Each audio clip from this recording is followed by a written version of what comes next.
எப்படிலாம் கேவலமான இங்கதான் அவன் புத்தி அவன் மூளை என்னன்றது வெளியில வருது.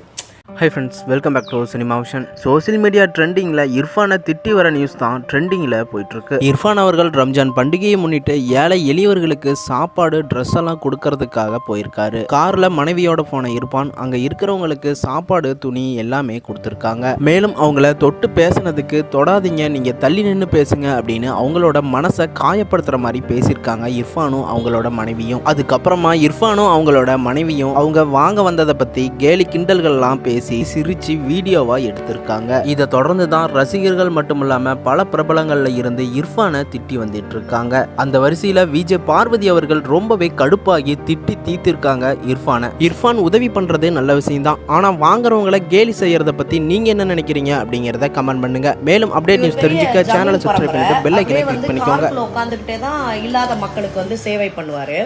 அண்ட் ஆல்சோ இப்போ ஒய்ஃபை அவ்வளோ ப்ரொடெக்ட் பண்ணுறேன்னா முதல்ல இந்த மாதிரி சோஷியல் ஆக்டிவிட்டிக்கு கூட்டிகிட்டே வந்திருக்க கூடாது.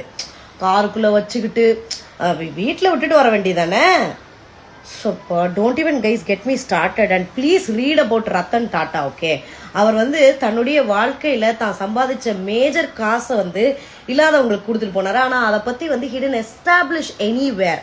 ஆனா இந்த புது பணக்காரனுங்க இருக்கானுங்க பத்தியா, எவ்வா இவங்க பண்ற கூத்து இருக்கே, தாங்கிட்ட காசு இருக்குதுன்றத